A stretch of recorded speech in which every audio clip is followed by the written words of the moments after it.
Right, so I made it. So the camera just died as I was leaving the lake, so but it's only like a 4 or 5 minute drive away from that lake, and if you're using my maps on my route app, it'll get you here because it's a bit down an obscure road. Now this is going to be really quick because I'm racing against the clock now. I've lost a lot of time there doing that drone footage. Now to find Tom, just come into the cemetery. You see it's a very unusual cemetery.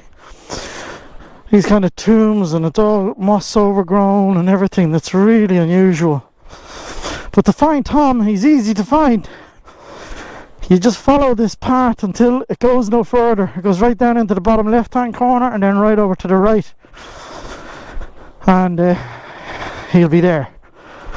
So just follow this until you can't follow it no more. So he was buried here. Now they used to leave, people would come and they'd leave stones and trinkets and all on top of his tomb, but the family have put up a sign now saying that they don't want people to do that. So obviously respect their wishes. As you can see already, somebody has already started the stones again, but it used to be piled high with stones. Tom Crean, Arctic explorer, died July 1938. His wife Ellen died 2nd of January 1968. Her daughter Katie died December 1924 in the extended Crean family. Rest in peace. Home is the sailor home from the sea.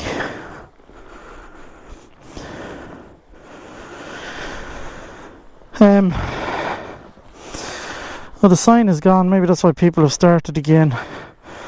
Tom Crean, who died on the 27th of July 1938. But it's unusual cemetery that it must be because it's a bogland maybe. But yeah, so that's where he was laid to rest. I'm sure, I know it might be a bit weird taking a photograph of somebody's grave, but I'm sure Tom wouldn't mind, because he's of historical importance to Ireland. Certainly one of Ireland's greatest heroes. And if you've never read the story of either Scot or Shackelton, they're just unbelievable. Unbelievable what they went through. Particularly the endurance with Shackelton. That was the last trip the Crean ever did. And I'm not surprised. But I saw somewhere recently that Shackelton actually asked him to go on a 4th trip back, and Crean had bought the pub we just saw and had met his wife Ellen, and he replied to Shackelton saying in a letter, "I have a long-haired friend now. I cannot join you."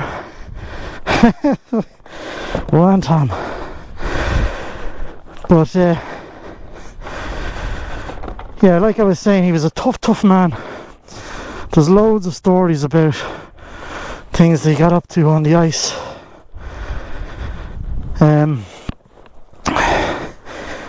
Just an incredible story. And speaking of Tom Crean, if you remember, we spoke about Michael Fassbender, because he was from Fossa, which we passed through the other day. Well, there was a famous Guinness ad where you see someone making a trek that looks like the trek that Tom Crean did, and I believe that was Michael Fassbender before he became really ridiculously famous.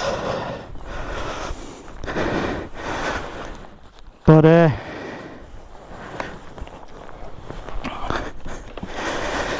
yeah, the Endurance was an amazing story.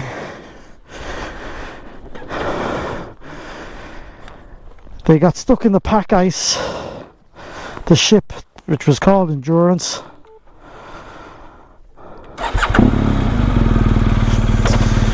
And over months it started to crush it, and eventually it sank, and they had to take the lifeboats off it and fill them with food and whatever they could carry. Yeah, so they were stuck on the pack ice for months.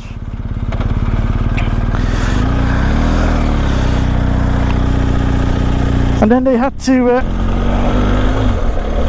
they eventually knew they had to leave it.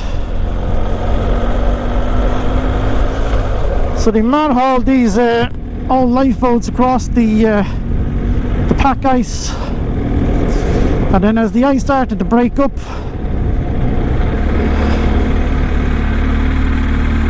they managed to get them into the water, and they made sail for basically a rock jutting out of the Arctic Sea called Elephant Island. And apparently they went delirious when they landed there. Shackelton said he almost thought they'd gone insane.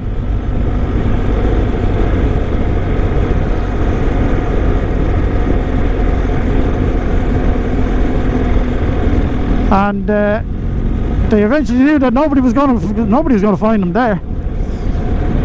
So they were going to have to make a break for it. But they made the Antarctic Ocean. So three of them, Crean, Shackelton, and I can't remember the other guy, took one of the boats, and they tried to make it as waterproof as possible, but apparently it was leaky as hell. And they had to make a trip towards another island called St. Georgia, I think it was called, or just literally a whaling station on it. That was it. So they had to row for 3 weeks through the world's most wild ocean in a tiny little boat,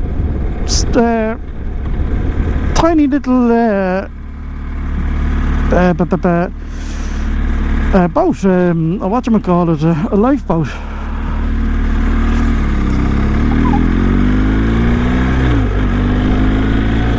And then they get there, but they land on the wrong side of the island, and they had to climb a 3,000-foot mountain of ice to get to the right side, and then figure out how to get down over to the other side. And then they were met with crevices, whatever you're called. And then eventually they get over to the whaling station, and they walk in, and apparently these lads didn't know what to make of them. Like, where the heck did you lot come from? So of course there was a huge spread of food and all put on for them. But then they had to get a rescue ship out of there. They had to get back to Argentina. That took weeks. And then they had to get from Argentina back to England. That took months. And then they had to raise money to buy another ship to go back for the lads they'd left on the Elephant Island rock. So it was like 18 months, nearly 2 years by the time the other lot were rescued. I'd say they were banana. And then, of course, just before they had left originally, World War II had broken out. Or was it World War I? Sorry, World War I. And they couldn't believe it was still going on years later. And half of them were shipped off to, imagine shipping them off after what they'd already survived. Ah, sure. You've only lived in pack ice in the Antarctic for the last couple of years, lads. So a bit of war will be nothing for you, so off you go. Unbelievable. But it was an incredible story. So like I said, he was on all three of these expeditions. So Crean by himself had been in the Antarctic and had done more travel and stayed more time in the Arctic than both Shackleton or Scot. And there was a very famous story about him when he was home, because of course, being on all of these expeditions and trips, he had been awarded all sorts of medals. And so during 1922, when the War of Independence broke out here in Ireland, Churchill had sent over the black and tans. We've talked about the black and tans on some of the Irish photo rally points. There's an awful lot of monuments erected about ambushes on them. And the story goes that a black and tan or an auxiliaries group came into Annascaul and they started searching. They do these spot checks. They'd search somebody's house to just bang on the door and start pulling it apart. And this happened on Crean's watch, or on Crean's house, the South Pole there. And as they're ripping the house apart, one of them comes across a box. And he opens up the box, and what's in it but all of his British Navy medals. And of course the auxiliaries and the black and tans, certainly the black and tans, were all ex-British Army, most of them. He recognised what they were immediately and went, oh, this lad's a big deal, look at all these high-ranking medals he has. And they put his place back together, apologised and walked off. That's the story. I don't know how true that is, but I'd well believe it. Because bear in mind, like I said, he was an Irishman in a British Navy at a time that Ireland was fighting for its independence. So he had to even keep most of his travel stories and what he'd gotten up to secret, even from his neighbours and his friends. A lot of them hadn't a bleeding clue what he did, where he'd been, what had happened to him.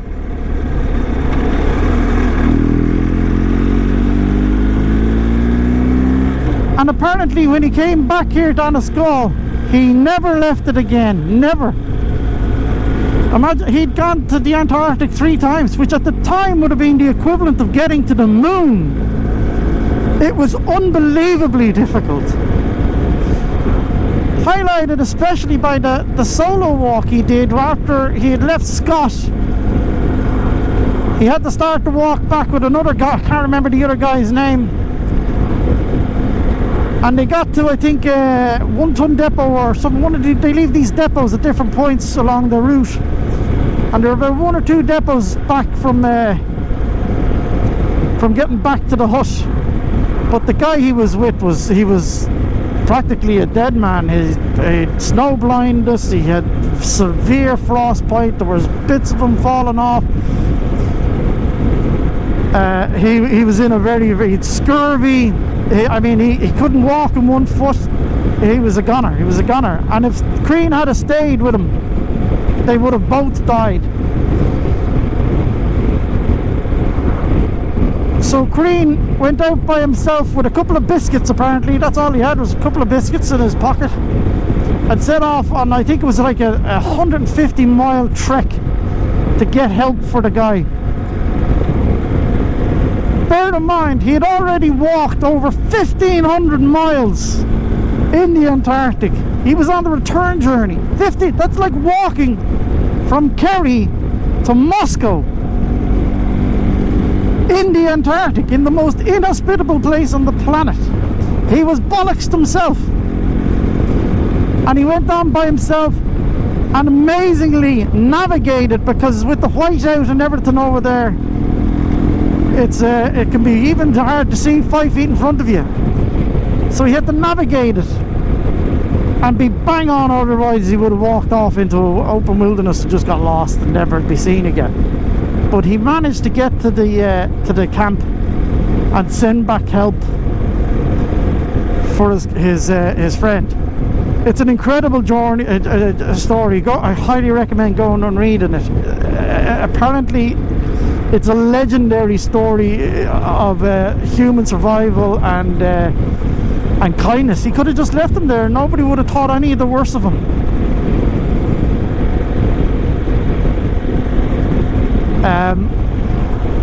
It's an extreme place. And then the other great story I heard about him is that when they eventually made it back to Elephant Island to rescue the remaining crew from the Endurance, Crean was at the top of the rescue boat coming into them. Now bear in mind, now they'd been months and months living on this rock in the middle of the Antarctic Ocean, living on penguins and seals and fish, not even a way to cook them, just the flesh, drinking the salt water. Oh, they were in bits. And then this lifeboat appears, and who's sitting up at the front? Only Crean, and he's throwing them packets of tobacco, because they were all addicted to cigarettes. They used to roll their own cigarettes, flinging out packets. And apparently they went bananas. They were so overjoyed to see them.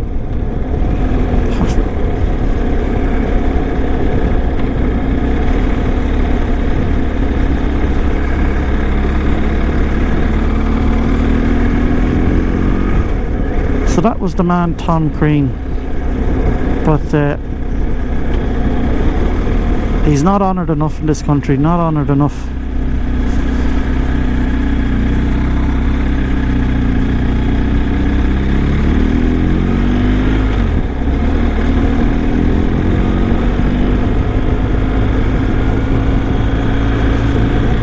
Right, so we're on the last push home now. It's just this roadhouse, so it's 7:29. Just under 7:30 before we get in.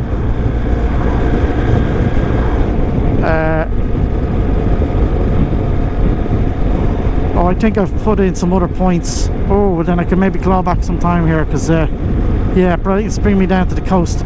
I'll do that tomorrow. That's what I'll do, and I'll gain back some time here now.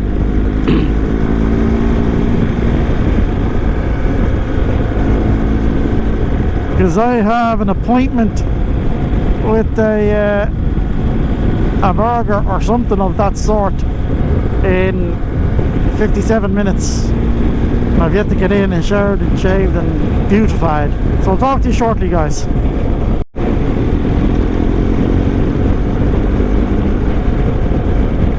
And that is Dingle Bay.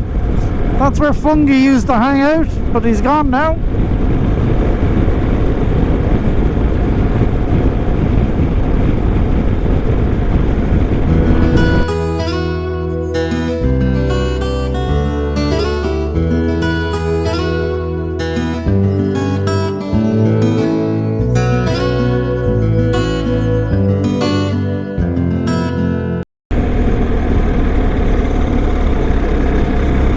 So we made it back to Dingle.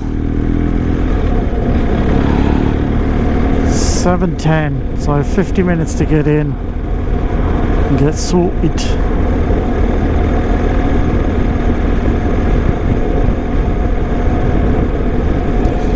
Hopefully the town is quieting down a little bit, because it was bedlam here earlier.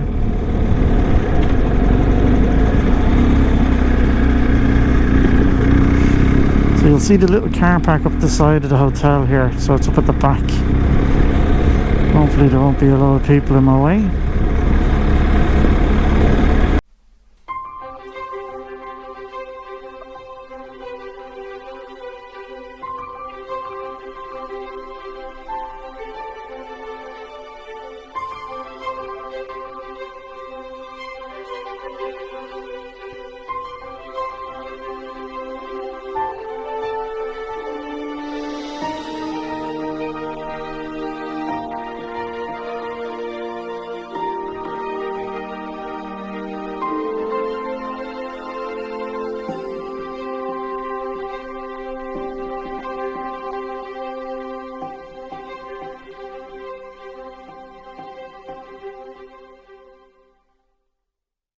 So we made it over to Dingle. That was for me personally, it was the best day so far. The weather was fantastic.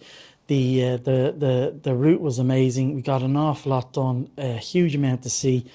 Like a lot of these peninsulas are quite big, like the Ring of Kerry and all. There's just so much to go and see on them. So I think mile for mile, I think for me personally, the Dingle Peninsula is probably the best of them down here, you know. So yeah, so I mean, I'll just recap on what we got to see today, just to remind us exactly what we got, all the highlights of this peninsula. So we made our way over across from the Ring of Kerry, and we took that amazing Caher Pass that went up over the mountain ridge that goes down the spine of this peninsula and dropped down into the town of Camp and then onto the coast road.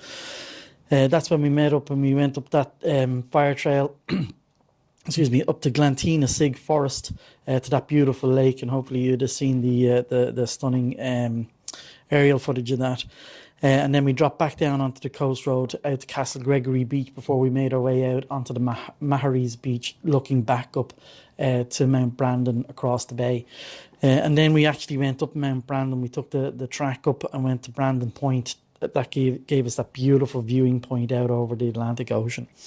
And from there we went down and we went up onto the Connor Pass, and we got some nice footage that I've been trying to get for a while now of the lake that's halfway up the pass there that you have to do that bit of a climb up to. So I was happy to get that. But as you saw, it was very busy, so I didn't get to stop at the little parking lot on the top of it to look back over the two views because it was just packed.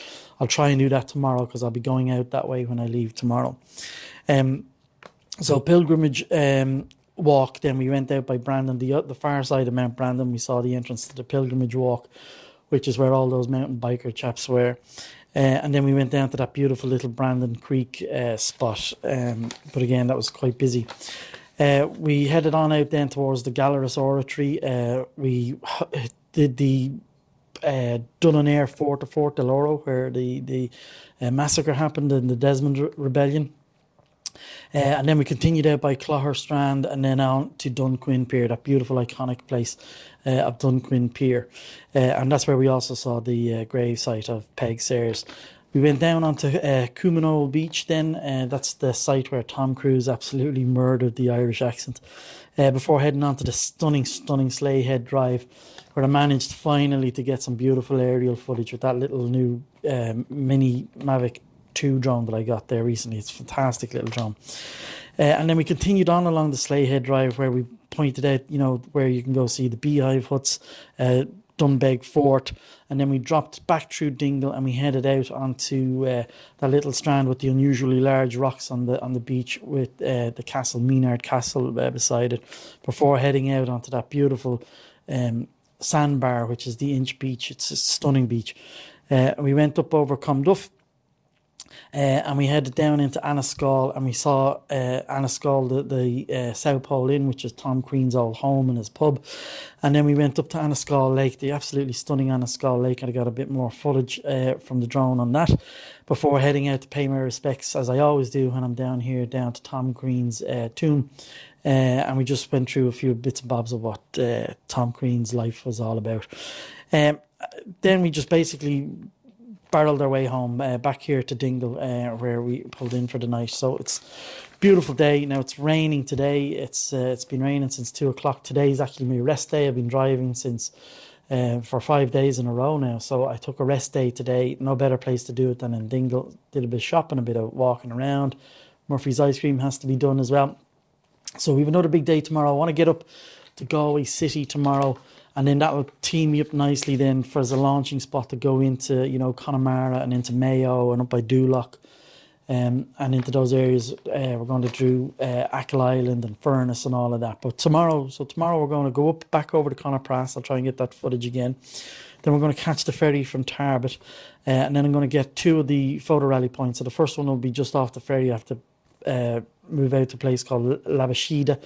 And then we're going to go down to Loop Head, which is a beautiful big, huge high cliffs with a cliff coastal road on it with a beautiful lighthouse at the end of it. So I'm going to try to get the drone over that. I've been trying to get that one for a while. And then we're going to come back off that little peninsula and we're going to stop into the Bridges of Ross, which are 2 natural bridges created by the cliffs down there. I think one of them may have collapsed, but I think at least one more of them is still there. So we'll try my best, if the weather clears up, to get that on the drone. We'll make our way down by Doolin, maybe Doolin Pier, before actually heading out onto the Burren, the coastal road of the Burren, where it's beautiful, unusual, almost lunar landscape type areas.